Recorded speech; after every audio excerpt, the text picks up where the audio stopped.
Okay. All right. So let's move into this. First of all, the word dinosaur, we need to specify what that word means. It was originally coined by Richard Owen in 1842. So imagine before 1842, nobody used the word dinosaur. So that causes a little confusion. And he made this word up. He took two Greek words, one that's dienos, which means fearfully great. Homer used this word in the Iliad, and sauros, which means lizard.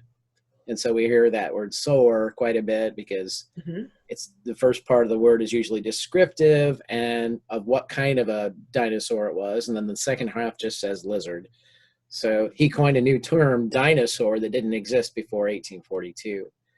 In modern science, it attempts to assert that knowledge of these beasts was generally unknown until the 1800s because of the millions of years of ignorance of their existence. Okay, this is just not true.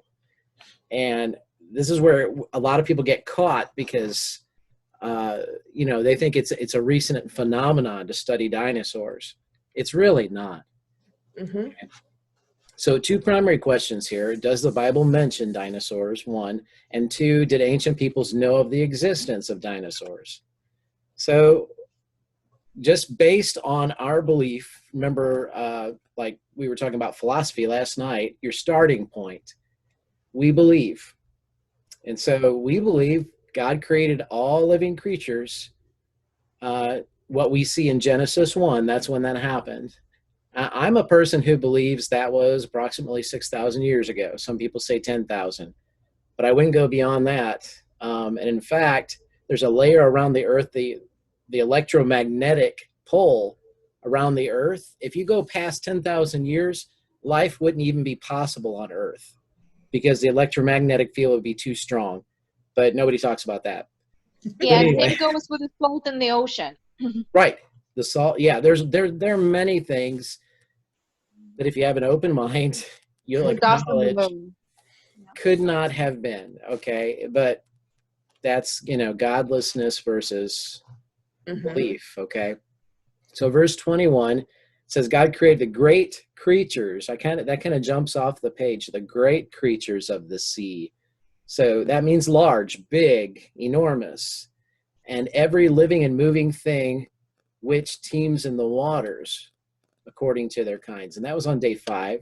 We also see in verse 24, and God said, let the land produce living creatures according to their kinds. And so here you have it, day 5, you have all the great sea creatures created. Day 6, all the creatures of the earth that move on the earth. Okay, so that's our starting point as Christians. I mean, I believe that. I don't believe in theistic evolution where the world evolved and et cetera, et cetera, et cetera. If that were true, then God could not call us creation good because evolution is based on death. It's based on natural selection. The only way things get better is if the strong survive and the weak are destroyed. So, it's not a starting point for the Christian. A lot of people would dispute that. I stand firmly by it. Okay. All right, the Bible never uses the word dinosaur, obviously, because it wasn't used before 1842, but what words were there? Okay, in the Hebrew, tanin is a word that's used, and Greek is drakon. Well, that looks pretty obvious. That's where we get our word dragon, right? And that's a good point, because if you pick up a King James Bible, virtually every time you see the word tanin, it's going to be translated dragon. Because dragon is the ancient world word for dinosaur. So it shouldn't surprise us, okay? And tanin, just the word itself, it comes from a singular word, and I need to explain this a little bit. A singular word, tan, and it means immense or great, but in this case, it's like the fiercest of dragons because of the ending on it. It's an intensive. So it's like, it's a great creature, but the ending of it makes it sound like this is really intense. This is huge, okay? So tanin from the Hebrew were likely great reptiles, all right? You can kind of see that when you look at Strong's Concordance or books that were written in the 1800s or earlier, they had no issues with this. So if you look closely, this is from the King James where it says dragon, and this is in Isaiah 27:1. There's tanin, and if you look down, it says dragon, serpent, sea monster. All right. And then when you go to the word tan, you look at the very bottom of the box, if you can read it, it says, some think this is a whale, and this is patently absurd. Okay, it's a large fire-breathing serpent. Interesting, huh? Now, your more recent books will not have that stuff in it. And your NIV translation versus the King James, get me right, I'm not a King Jameser, all right? I'm not like King James or die. But I do believe in being true to the text. And the NIV, this is one place where it's really disappointing because they allowed, I believe, evolutionary thinking to overrule pure translation, okay? So here, like I said, KJV, almost always dragon is how it's translated. In the NIV, it translates this word 19 times as jackal. I mean, yes, and Ezekiel also has the same thing. That's why it's in the verses there. Anyway, in all those verses, it says jackal, okay, and then we move on. And then it translated as serpent 3 times. Okay, the Hebrew language already has a word for serpent. It's nachash, okay? If you remember, Moses put a bronze serpent on a pole, and everyone was supposed to look at it when they got bit by serpents, which meant, venomous snakes. And later on, during the days of Hezekiah, the Israelites started worshiping this serpent, this brass serpent, and they named it Nehushtan, okay, which comes from that word Nachash, which simply means serpent, okay? So the Hebrews, they already had a word for serpent.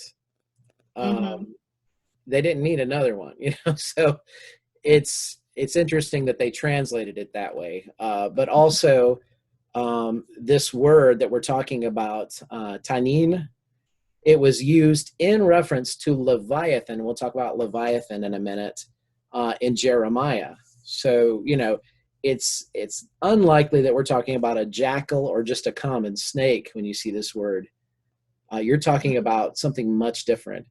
The NIV translates the word tanin monster 2 times. Maybe that's a little closer, to the mark, because monster meant great beast in Old English language. Okay, so now we move on. Welcome, Jose. Hi. Hey, Jose. Hello. You can hear me. We can hear you. We can hear you. We're glad you're here. Okay, Awesome.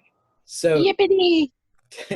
2 specific creatures in the Bible, all right, that fit the description of dinosaurs are Leviathan. And God is actually talking to Job as he describes these creatures.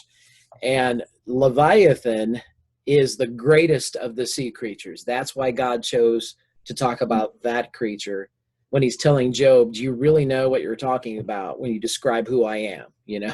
Did you make this? That's basically what he's saying. Did you make this? And then the second one is Behemoth. Leviathan is mentioned in other places in the Bible, and it actually becomes euphemistic of Satan himself because it's such a powerful, destructive creature. But here, this is the only place where Behemoth is ever mentioned in the Bible. Okay, and he was considered, or she was considered, the greatest on the land. So it's like the 2 extremes, the greatest creature of the sea and the greatest creature of the land. That's why God's describing them to Job. Okay, Leviathan, the name literally in the Hebrew, it means that which adheres to. And there are a couple of explanations for this. This may be the Hebrew way of saying, if you see it, run, because it's going to get you. Okay. Or it also could be talking about, as we'll see in the text, the scales and how they're so tight knit, how they were so interconnected, which is possibly more likely, and you'll see that when we read the text. But like I said, it becomes euphemistic of Satan as the destroying dragon. Remember, Satan is described primarily as two creatures: the serpent, which is, sly and deceiving, and the dragon, which is a murderer, a destroyer. Okay, so Leviathan becomes euphemistic of Satan. Okay, and here's Leviathan. Read the little comments in the old Strong's Concordance. Okay, some think this to be a crocodile, but from the description in Job 41, this is patently absurd. I love that. It is actually absurd. I mean, if you don't mind me interrupting, because I remember somewhere reading that it actually says that it actually leaves the claw marks on the actual rocks. Wow. On the side.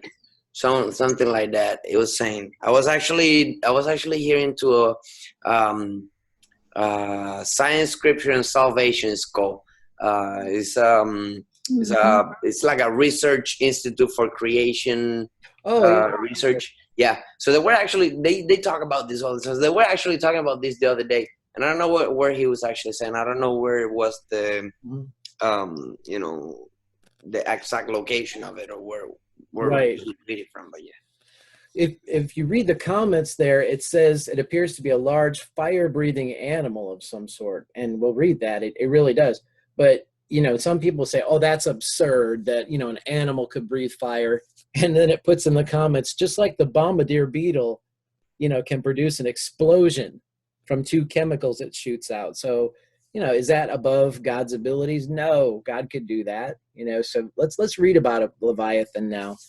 This is what it says. It's a lot of verses, so I'll try and read it fast. Can you pull a Leviathan with a fish hook or tie down his tongue with a rope? These are all rhetorical questions. Can you put a cord through his nose or pierce his jaw with a hook? Will he keep begging you for mercy? Will he speak to you with gentle words? Will he make an agreement with you for you to take him as your slave for life? Can you make a pet of him like a bird, or put him on a leash for your girls? Will traders barter for him? Will they divide him up among the merchants? Can you fill his hide with harpoons? Imagine this. You can't even harpoon this sucker. Or his head with fishing spears. If you lay a hand on him, you will remember the struggle. I like that. And never do it again. Any hope of subduing him is false. Get this, the mere sight of him is overpowering. No one is fierce enough to rouse him. Who then is able to stand against me? That's what God says. Who has a claim against me that I must pay? Everything under heaven belongs to me. Okay? And then he goes on. I will not fail to speak of his limbs, his strength, and his graceful form. Remember, this is a sea creature. So he must have really swam, impressively. Who can strip off his outer coat? Who would approach him with a bridle? Who dares open the doors of his mouth, ringed about with his fearsome teeth?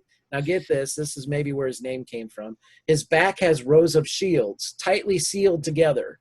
Each is so close to the next that no air can pass between. They are joined fast to one another. They cling together and cannot be parted. So it sounds like scales that are just really tight and huge scales, all right, like shields. His snorting throws out flashes of light. His eyes are like the rays of dawn. Firebrands stream from his mouth. Sparks of fire shoot out. Smoke pours from his nostrils as from a boiling pot over a fire of reeds. His breath sets coals ablaze, and flames dart from his mouth. Strength resides in his neck. Dismay goes before him. The folds of his flesh are tightly joined. They are firm and immovable. His chest is hard as a rock, hard as a lower millstone. When he rises up, get this, the mighty are terrified. They retreat before his thrashing. Imagine this thing like rising up out of the water and you see it. Oh my God. Yeah. The sword that Jurassic Park type thing. Yes. The sword that reaches them has no effect, nor does the spear or the dart or the javelin. Iron he treats like straw, and bronze like rotten wood. Arrows do not make him flee. Sling stones are like chaff to him. A club seems to him like a piece of straw. He laughs at the rattling of the lance. His undersides are jagged potsherds. I wish I could see a picture of this thing, don't you? Yes. Leaving a trail in the mud like a threshing sledge. He makes the depths churn like a boiling cauldron. I mean, that's really something out of a movie, isn't it? And stirs up the sea like a pot of ointment. Behind him, he leaves a glistening wake. One would think the water had white hair. It's like, wow. Nothing on earth is his equal, a creature without fear. He looks down. I like that. Imagine that. He looks down on all that are haughty. He is king over all that are proud. So this creature, man, yeah, I definitely believe this is some kind of sea dinosaur, and more specifically, they don't call sea creatures dinosaurs, but in any case, I do believe this guy fits in that category. Well, it does believe. I mean, it sounds like literally something out of a movie. Yeah. And to be honest with you, the term dinosaur actually came into play into like late 1800s, didn't Right. it? Yes, 1843. Yeah, we just covered. Okay, so let's talk about the next guy. Same chapter, Job 41, Behemoth. And I know, like, for example, in Russian, that's the name they use for hippopotamus. And that's crazy.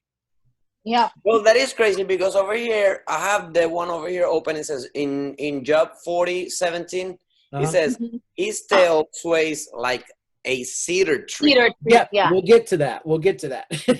Yeah, I was just reading. You're getting ahead of me, man. I have the whole thing right there open, so I'm just reading through it.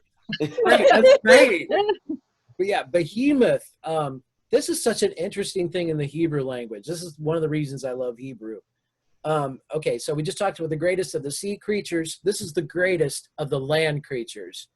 Okay, and his name, it would mean something like greatest of land-dwelling beasts. All right. He's mentioned only this time in Job, like we said, 41, but it comes from another word, behemah, which means any land-dwelling beast. However, it's put in the plural form. And in the Hebrew, that means something. It's called the plurality of majesty. For example, when you look at, you've probably heard of El as the name of God, right? Well, it's a generic term. El can be any god. It can be Baal. It can be a false god. It can be a mighty person. But when you see the word Elohim, that's in plural. Now, that can mean gods. It depends on context. Or this could be the plurality of majesty, which means this is the greatest of all gods, right? So that's Behemoth's name is like that, and it's the plurality of majesty. So he is the greatest of all of the land-dwelling beasts. That's what his name really means. Wow. And when you read this, you really get this. So it starts verse 15, chapter 40. Look at the behemoth which I made among with you, and which feeds on grass like an ox. So it's probably an herbivore, right? What strength he has in his loins, what power in the muscles of his belly. And there you go, Jose. His tail sways like a cedar. The sinews of his thighs are close-knit. His bones are tubes of bronze. His limbs like rods of iron. Never met him by him. That's exactly where I'm at. Yeah. He ranked first among the works of God. In other words, the greatest, the most impressive, okay? Yet his maker can approach him with his sword. In other words, he looks intimidating to us if we were to see him. But to God, not at all. These are things God made. So the hills bring him their produce, and all the wild animals play nearby. So, he's this massive creature. He's not scared by anything. He just goes on feeding, Under the lotus plants, can you imagine going to the edge of the water and not knowing this thing is under the water? Man, it's like Loch Ness, Yeah. The Thriller or something. Okay, so under the lotus plants he lies hidden among the reeds and the marsh. So he likes to go in the water. You get that much. The lotuses conceal him in their shadow. I wonder what his head would look like. Just his eyes, like an alligator does, just pop up out of there. The poplars by the stream surround him. When the river rages, he's not alarmed. He is secure. I mean, imagine this thing. Though the Jordan should surge against his mouth, Can anyone capture him by the eyes or trap him and pierce his nose? Well, that's a rhetorical question. No. Okay. So exactly. Here we go again. So big that no matter who tries to pierce him, it's not even possible. Right. There's no way. So yeah, okay, going back to the old Strong's Concordance again. Okay, here's Behemoth, and the prince says, some translate as elephant or hippopotamus, but the description in Job 40, that is patently absurd. I'd agree with that. Okay, why? Okay, let's look at the tails of a hippopotamus and an elephant. I know. Wow. Look at that giant, massive cedar tree swaying. No, I don't think so. Okay. I mean, you would say like his nose, maybe. Right. Yeah. Not the tail. Even then, when you talk about the cedars of Lebanon, they were just they were renowned, just like you'd say the redwoods of California. Yeah. Massive trees. I mean, to this day, Lebanon. Even any cedar. Yeah. They're huge. Lebanon still has a picture of a cedar tree on its flag to this day. They were renowned for cedars. Yeah. You would build massive buildings with cedar trees, okay? So, the Hebrew connection there is this is a big tree. You look at an elephant, you look at a hippo, I don't think so. Their tail doesn't. The implication is that the tail is like a massive, huge muscle thing that nobody can see. Yeah. That's a flap on the hippo. That's not even a tail, My duck's tail is big. Right. Okay, so here's the question. Did ancient peoples know the existence of dinosaurs? Oh my goodness. Ira and I could just go on and on and on this subject, but we don't have time. So we really don't. So I'm just going to give you a little bit. First of all, radiometric dating is inaccurate. I mean, it's accurate in the sense that you can measure,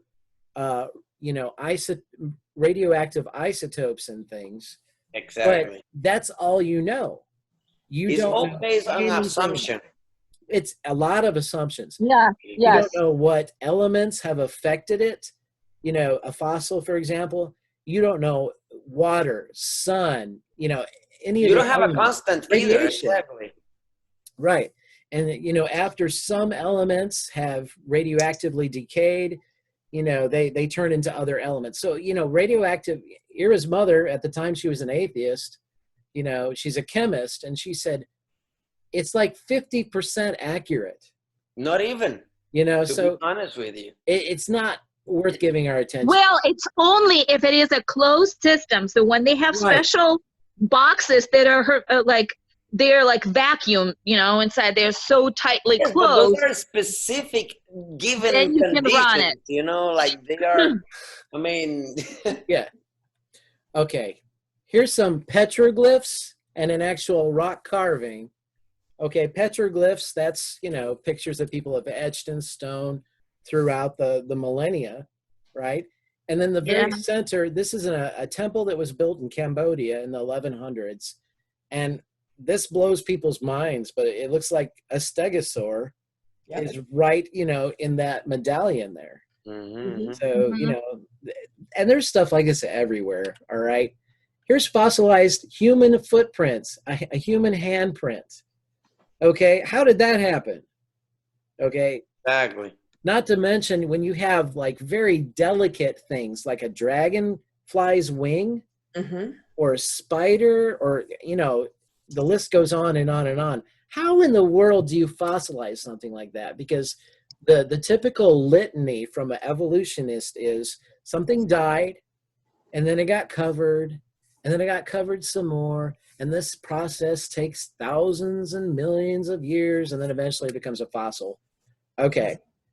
Have you ever seen roadkill turn into a fossil? That's what I was going to say. No, because there are creatures that are hungry out there, number one, all right?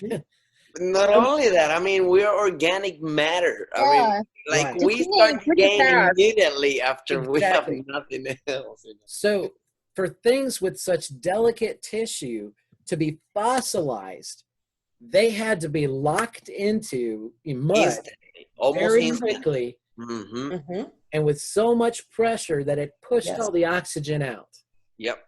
So it's virtually impossible unless there's a lot of water and a lot of pressure. Yeah, except there's something like the flood happening. Exactly. And actually, look, let me add something to that. If you actually go online and you look, Google search whatever, like Egypt and Afghanistan, all these deserts in the Middle East, you will see. I actually flew around those places, man, and this is really, really impressive. You can actually see as if the sand is taking over as a tsunami of sand. Like clearly, you can tell that the water was just bringing all that sand with it when it was actually draining out. Yeah. Sandy areas. Yeah, this yes, part I of the mean, I can country. show you a couple of pictures that I have in my computer later on if you want. But man, I mean, you can't deny it. It is like so. Okay. I mean, I don't have any words to explain it, but I'll give you some pictures. That would be great. Okay, we're about out of time. I want to cover this real quick. The top picture that you see there, this is a guy that was found in Canada, mummified. This is a dinosaur that's mummified. In other words, it still has skin on it. Wow. Okay. So, yeah, and how does that survive? And then the bottom right corner, that's taken from a T-Rex bone. Actually, a lady who's a paleontologist, she lives right here in North Carolina. She was out in Utah. She found a T-Rex skeleton. You know, they put it, I think they put it in plaster and it was too heavy to carry. So they cut it in half. When they cut it in half, they noticed something. They found blood cells, sinews, and, you know, pliable tissue inside the femur bone of this T-Rex. So actually found on a Triceratops as well. Yeah, it's like that doesn't happen over millions of years, okay? So there's another credible proof that it wasn't that long ago. And it's not one coincidence like one happened. You know what? Actually, they have found hundreds of samples like that already. So it is proof already that all the dinosaurs died recently, not millions of years ago. Right. And then people say, well, what happened to them if they lived with people? Well, first of all, a lot of them ate plants. And the world gradually changed after the flood. So the source of their food, I think it's called gymnosperma type plants. Oh my gosh. Those all disappeared because of the environment. And so their food source disappeared. A lot of them died off. Second. And a lot changed after the flood. I mean, the entire Earth atmosphere changed, you know? Climate change. Yeah. And then another reason, like initiation rites, or, you know, people just hunting them down. I mean, you want meat? Talk about a lot of meat. Yeah. Oh, yeah. Yeah. But there are, and literally every culture on Earth has some form of dinosaur legend within it. Oh, yeah, or dragon type looking thing. Right. And remember, the word dragon is the ancient world word for dinosaur. Yeah, definitely, of course. So, you know, when they say dragon, you're talking about creatures like these. Exactly. Okay. That about wraps it up.